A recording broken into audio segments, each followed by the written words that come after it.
Hello, എല്ലാവരും മൈലാഞ്ചി ആയിട്ടാണ് അല്ലേ ഇരിക്കുന്നത്. ഇന്നേ ഞങ്ങളുടെ തറവാട്ടിൽ തുള്ളൽ നടക്കുന്നുണ്ട്, പാമ്പ് തുള്ളൽ.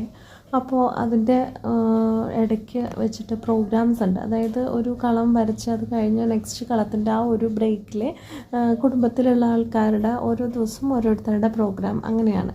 അപ്പോൾ ഇന്ന് ഞങ്ങളുടെ വീട്ടിൽ നിന്ന് തിരുവാതിരക്കളിയാണ്. ഞങ്ങളെല്ലാവരും കൂടെ തിരുവാതിരക്കളി കളിക്കുന്നത്. അപ്പോൾ അതിൻ്റെ പ്രാക്ടീസിനുമായിരുന്നു രാവിലെ മുതൽ. അപ്പോൾ അതൊക്കെ കഴിഞ്ഞിപ്പോൾ മൈലാഞ്ചി ഇടുകയാണ് കയ്യിൽ. തിരുവാതിരക്കളിക്ക് മൈലാഞ്ചി ഉണ്ട്. അപ്പോൾ അതിന് വേണ്ടിയിട്ട് എല്ലാവരുടെ കയ്യിലും പിടിച്ചിട്ട് മൈലാഞ്ചി ഇട്ട് കൊടുക്കുകയാണ്. പിന്നെ അത് കഴിഞ്ഞ് ഇങ്ങനെ ചുമ്മാ വർത്തമാനം പറഞ്ഞിരിക്കുക, അതാണല്ലോ മെയിൻ പരിപാടി. സംസാരം തുടങ്ങിയാൽ പിന്നെ എല്ലാവരും കൂടെ അങ്ങോട്ട് നിർത്തില്ല. അങ്ങനെ ഞങ്ങളെല്ലാവരും കൂടെ തുള്ളൽ നടക്കുന്ന സ്ഥലത്തേക്ക് പോവാണ് കേട്ടോ. അങ്ങനെ ഞങ്ങൾ അവിടെ എത്തി. കുറുപ്പത്ത് എന്നാണ് കേട്ടോ അച്ഛൻ്റെ തറവാട്ടും പേര്. അങ്ങനെ കളമൊക്കെ വരച്ച് റെഡി ആയിട്ടുണ്ട്. ഈ തറവാട്ടിലൊരു സെലിബ്രിറ്റി കൂടെ ഉണ്ട്. ആരാണെന്നറിയോ? ജി പി അച്ഛൻ്റെ റിലേറ്റീവാണ്. അപ്പോൾ ഇന്ന്